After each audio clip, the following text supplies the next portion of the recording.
This is your country. Don't let the big men take it away from you.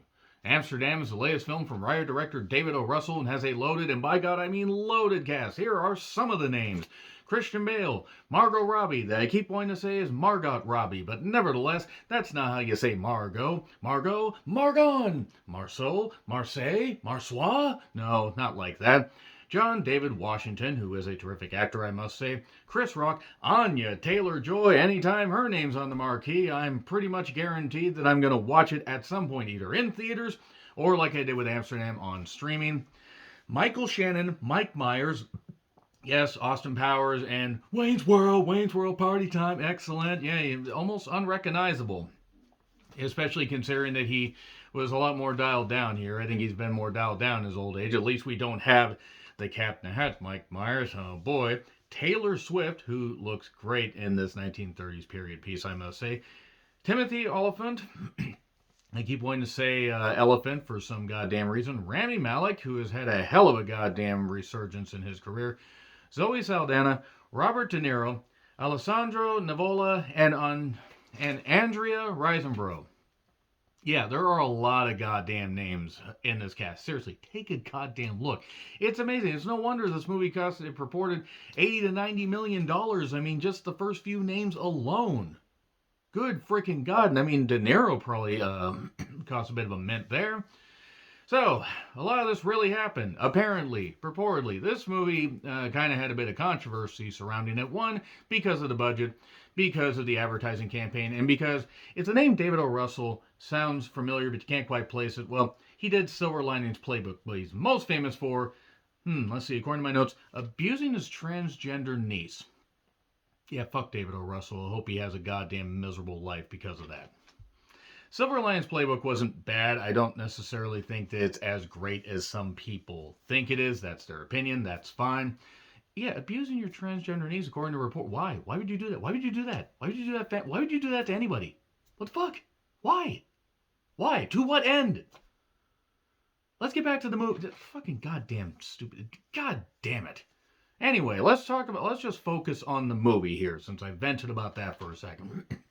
This movie got some praise from audiences, some praise from critics, but then quickly gained notoriety as being, while simple, also fucking incomprehensible as far as how it kept going all around everything, and at times the dialogue was like a goddamn Robert Altman film and people were just saying shit and weird stuff was happening, and there were half-cooked ideas, there were some good ideas, there was a neat little idea in the middle of it. It wanted to tell a bunch of stories, and none of those stories really ended up wrapping up into anything. By the time the movie tried to find any narrative focus, you didn't give a shit. You didn't give a goddamn shit at all.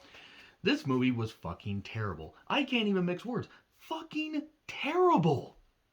And it's easy to follow, especially when you just take a look at the fact that it's just basically what it basically is about is a rise of fascism in U.S. politics and also in U.S. business, because this takes place in the 1930s. It does jump back into the First World War to set the stage about how certain characters got together. Burt, Christian Bale's character, Valerie, Margot Robbie's character, and John David Washington's character, Harold.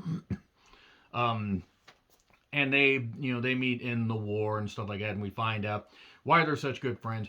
This movie jumps around a whole bunch. Like, it's beautiful to look at as far as the cinematography and as far as, photography and as far as the sets.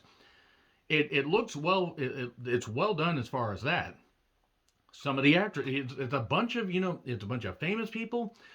In the case of some pretty people, and a bunch of people that just seem like they're in completely different movies. There are people that seem like they're from the 1950s, or some that seem like they're from the 1920s, or some that seem like they're almost from a distant future. Next Sunday AD. This movie is a mess. This is a goddamn mess. That's basically what the central plot is. I mean, it does dive around a whole bunch and does a whole bunch of weird shit, and the comedy attempts fail miserably. Christian Bale got injured during the war, so now his wife doesn't love him anymore.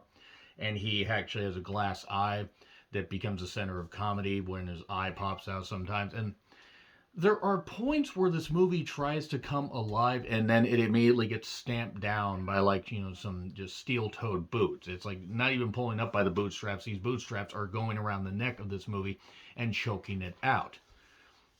again, some decent ideas, but it just ends up being a complete goddamn mess. They took all these ideas, threw it in a blender, and served it to people. And considering this was in the 1930s, it wasn't going to be blended very goddamn well.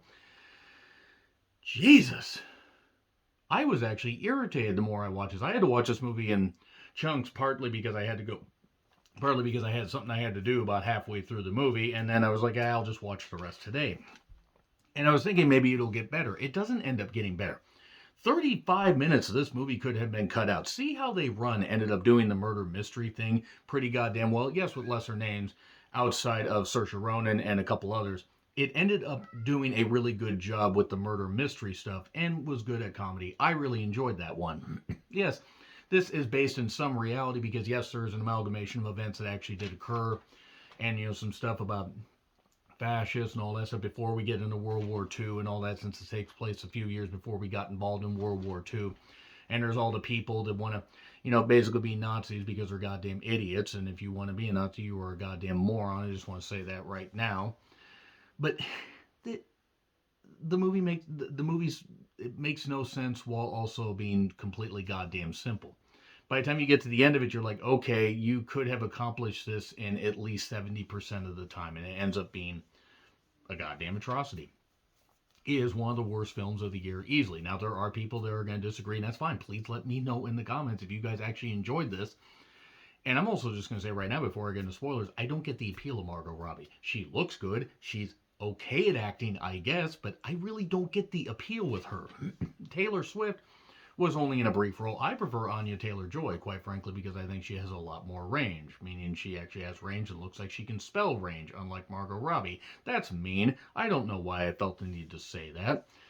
But Chris Rock is pretty much reduced to just being a bit person, which is fine, because Chris Rock hasn't necessarily been the best actor lately. He's had good roles in the past. Christian Bale is fine. John David Washington actually might be the one that sticks out the most here. Everybody else has their bit parts and everything. The movie just ends up being, again, an amalgamation of stuff that just gets really messy. It's on HBO Max if you want to check it out. If you want to devote 2 hours and 15 minutes of your time to it. But nevertheless, let's get into spoilers. 3, 2, 1, and spoilers, spoilers, spoilers. Okay, so basically the idea is we're in the 1930s. They witness Taylor Swift's character get murdered after she asked them to investigate her father's death. Her father was poisoned. They do an autopsy because Christian Bale's Bert is a doctor. He has Harold helping him, and also Zoe Saldana's character, who happens to have some affection for Bert, who wouldn't have affection for Zoe Saldana. Boy, howdy. But what ends up happening is there's this group called Committee of the Five, basically, the fascist movement and everything, and you look at the symbols, basically like a Nazi symbol. One of their guys ends up pushing Taylor Swift under a vehicle, and because John David Washington happens to be black, and because Christian Bale's character is all, scarred up from various, war injuries and everything, including having to wear a back brace and at times abusing pain medication, but helping out other veterans and everything. All this stuff actually gets shoved at you really quickly. Now they're on the run. They're trying to prove their innocence. Well, we then go back to 1918. We see how they met, where Margot Robbie's character Valerie was a nurse. Her and Harold fall in love. They spend time in Amsterdam. And Bert goes back to help various people with his practice, but his wife, Beatrice, doesn't want to really be around him, but also doesn't want to divorce him. It's really weird. Part of the reason why the family wants to kind of have him close is once they find out about this one particular general played by Robert De Niro, General Dillenbeck. He's speaking up and staying up for the veterans and everything, and various forces want to use him and his voice and the fact that veterans love him to overthrow Franklin Delano Roosevelt and take over the White House without a legal election. Really, that's it. That's actually all it is.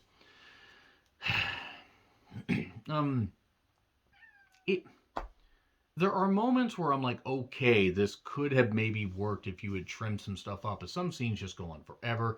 It gets ridiculous. When Anya Taylor-Joy showed up, I was like, okay, business is picking up, as Jim Ross said. If you do not follow wrestling, you have no idea what I'm talking about. And they keep having to find out how to prove their innocence, and then also how are they going to, be able to get to the general, because if you want to stop the general from some crimes. You get to the general, save some time. That was absolutely terrible.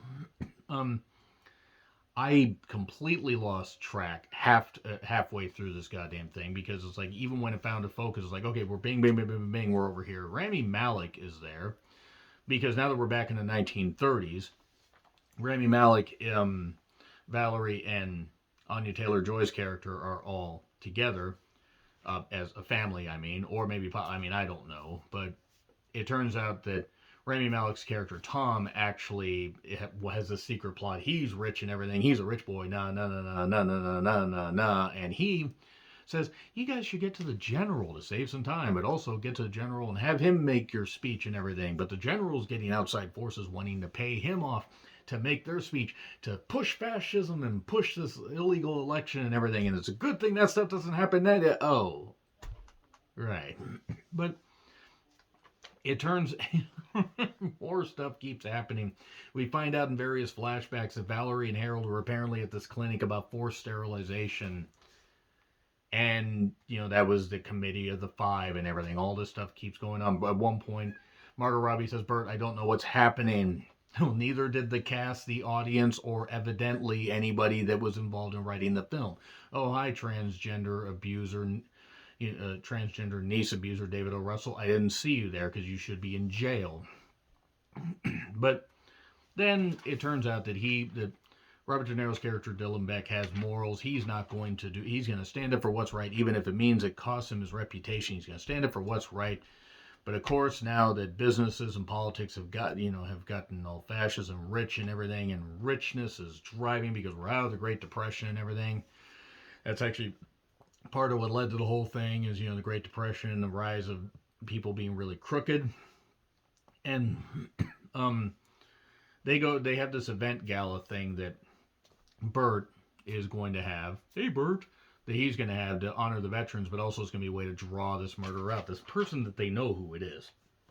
They know who the person is because all you have to do is just, look at the guy simply and just say, oh yeah, he's clearly a murderer. Anyway, so all these important people are there, including Beatrice and her family. And suddenly she's all buddy. Oh, we want to meet the general and everything. Oh, please move back in. But he's like, I don't really want to. You treat me like shit, Bert says. And then there's singing, there's dancing, there's cool people in costumes and everything. The period piece looks really, really accurate.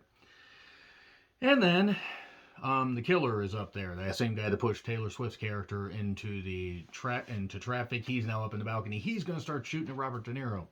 And Valerie and Harold stop him while Bert gets shot, but his back brace that he's got all wrapped around him to help him basically walk blocks that. But they manage to... Robert De Niro gets shot right by him. He's like, whoever's shooting at me is a coward. And he just keeps making the speech. I assume that's supposed to be funny. Maybe Robert De Niro just didn't give a shit. He clearly doesn't give a shit because if you've seen anything, roughly his entire catalog since Meet the Fockers, I really don't think he cares anymore. And he says, this is your country. Don't let the big men take it from you. Or take it away from you. And then the guy gets arrested. It turns out that Tom's in on the whole goddamn thing. And so is Anya Taylor-Joy's character. Valerie's like, what do you mean? Like, you're in on this whole thing despite all this evidence. And then there's this fake out where she shoots them both in the face. But then she didn't. She was just thinking about shooting them in the face. But she wouldn't do that because then that would take away all the stuff from all that's going on. It turns out they had a Nazi symbol carved into their bushes. And you would only see that if you looked above. Or if you literally, got on a ladder to do something and like, hey, wait a second, that's a Nazi symbol. I shouldn't be doing gardening for them. And then it is love versus hate, and you can't hurry love, you just have to wait. It doesn't come easy. It's a game of, oh, I hate this movie. God damn, this is so terrible. Harold and Valerie go off, well, they were going to go back to Amsterdam, but no, they're going to go to a whole other country with blackjack and hookers. No, they're going to just go away because they're not safe in this country. And also because black and white, you can't marry a black person, says anybody.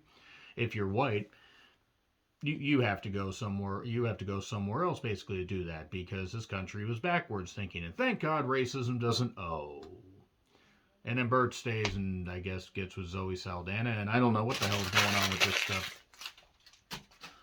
This was terrible. Amsterdam was really, really terrible. It was just a mess, an amalgamation of ideas that could have maybe worked if they had trimmed a few things down and trimmed about 30 to 35 minutes off and just gone with it. But, oh yeah, David O. Russell. This movie deserved to fail, by the way, because maybe David O. Russell, oh, I don't know, can lose his goddamn ass and end up in a ditch for abusing his transgender niece. Anyway, let's just go on from there. It gets an F, obviously. Let me know your thoughts in the comments. Like, share, subscribe, Twitter handle in the description. I'm John Ricklin. I'll see you soon.